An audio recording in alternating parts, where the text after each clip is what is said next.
The Matamata Breeders' Stakes always attracts a big crowd. The sun's shining and boot parties are in full swing.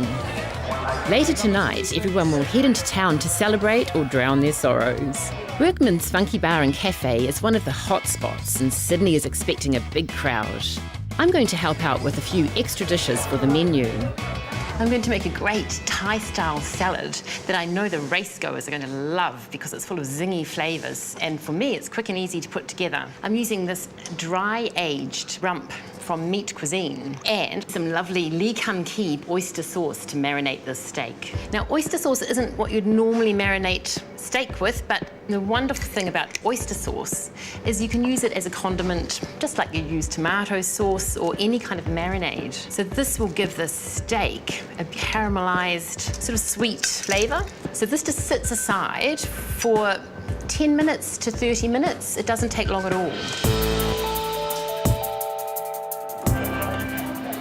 It's had its time to marinate, and now I'm going to give it a nice grilling on a very hot grill. And this high heat will get the caramelization of the meat going. Dry aging is how all meat used to be treated. It's a very long process, and it breaks down and tenderizes the meat and makes it really flavoursome. So I want the steak to be medium rare, and how I test for that is I just give it a little press with my finger, and if it has some give, well then it's the perfect doneness. And just put it on this clean plate to rest and cool down. The salad consists of mesclun, which is baby lettuce leaves, and these beautiful tomatoes. They're vintage tomatoes, so they're kind of like the tomatoes our grandparents would have grown in their garden. Really old-fashioned, rich and full of flavour. And cucumber, and some finely sliced carrot, and some spring onions. But the pièce de résistance is the dressing. We have oyster sauce and a touch of soy sauce, just because with Asian food, this is the way the food is seasoned, and brown sugar. Now I need to add chilli. So you just go to taste however much chilli you prefer. Then I usually add just a tiny bit of water, and this will help sort of bring it all together. Last but not least, a very important ingredient in Thai cooking, which is lime juice. And then it's really easy just to pop the lid on and give it a shake. And here's a special tip. This is a great way of making a premium cut of meat go a lot further. Thinly slice it. So this will feed about 6 people once we've added everything to it. So now I've got a bowl of beautiful beef and a bowl of salad and my lovely flavoursome dressing. Just put a touch over the beef and put the rest over the salad. So I've got a lovely big platter to put this salad on, and then on top, this amazing tender beef. And finally, I just finish it off with a sprinkling of toasted peanuts and, of course, coriander. And so we have a very zingy Thai-style beef salad, big enough to feed a crowd. Number 14. And I'm also going to make something sweet. I'm going to make some decadent dark chocolate tarts with luscious raspberries through the chocolate filling. First thing I need to do is make a chocolate pastry. So I've got some lovely softened butter here. It has to be soft, not melted. And then I add icing sugar. This is quite an unusual way of making pastry, but it's quick and it results in really good pastry every time. Now I just add an egg. It's a good idea to always add a pinch of salt. Brings out all the flavours. And because this is a chocolate pastry, it has cocoa powder and flour. So just stir it until it's well combined into a dough. And the last little bit of mixing has to be done by hand, just so you get the right texture. And now we wrap it in plastic wrap and we rest it in the fridge for 30 minutes. So my pastry is nice and chilled and rested, and now I'm going to roll it out. So this kind of pastry, you have to roll it a little bit at a time. It won't roll in one big piece. And it's a great idea to have a little palette knife to lift them up. And I've actually just sprayed this tin lightly with a little bit of non-stick spray. This is one of my favourite tricks. You have to prick them with a fork, and this stops any air bubbles making the pastry rise up. So So I'm going to bake these little pastry cases blind, and I'm going to line them with a little bit of foil, weight them down with some baking beans. And now they go into a really hot oven at 200 degrees for 15 minutes.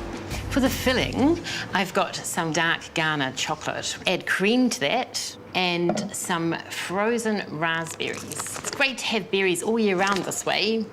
Now, all I need to do is microwave it until it's melted. 3 minutes, please, Sid. Rightio, Julie. There you go, my dear. Perfect, thank you. Good as gold. Excellent. And the last thing I add is brandy, because this is for adults. And now I just spoon the mixture into the pastry cases. Ooh, this chocolate is really glossy. So now I leave them in a cool place, not in the fridge, and they take about an hour to set. Cooking over, it's time to get out of the kitchen and off to the races.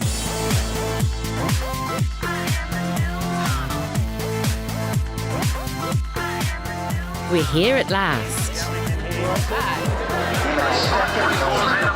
Jane, can you tell me about the Fashion in the Fields competition? Yes, Matamata Racing Club has been holding this for years. We have high fashion, classic elegance, then we have the menswear, and then we have our overall hats and heels. And then the overall winner goes off to Ellerslie and has all sorts of fabulous prizes. Oh, so there's a category for everyone? Yes, there is. There's something for everybody. I've entered the classic elegance class, and there are some fabulous outfits, including a guy on his stag night. Well, if he's brave enough to conquer the catwalk, so am I. Off I go. Hey, Alison, Wish all me the luck. best, eh? Thank you. Good luck, girl. She looks incredibly good. Not only a great chef, but a great model. Sid's class is next. Here he is, number 89, Cool Charm. Hey, look good, Sydney.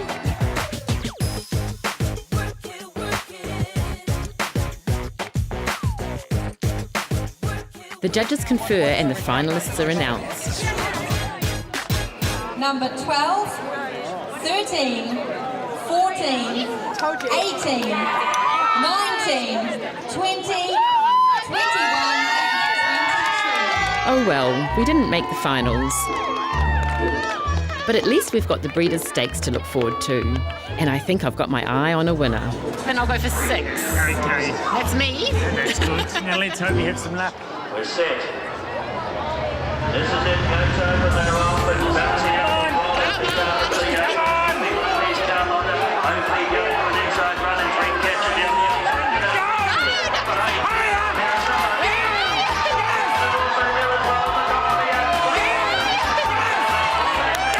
My horse comes second, beaten by Roll Out the Carpet. As the owners celebrate, the winning jockey's colours are painted on a statue where they'll remain until next year's race. The paint's barely dry before customers arrive at Workmans. Hello, darling. My Thai beef salad and raspberry tarts are going down a treat. Very nice stuff. It's dessert time. Pretty good. I may not have won any prizes on the catwalk, but I've loved visiting Matamata and helping Sydney in his cafe. Workman's funky bar and cafe has been loved by visitors and locals for almost 20 years. I can see how Sydney's blend of great food and humour is going to attract customers for many years to come.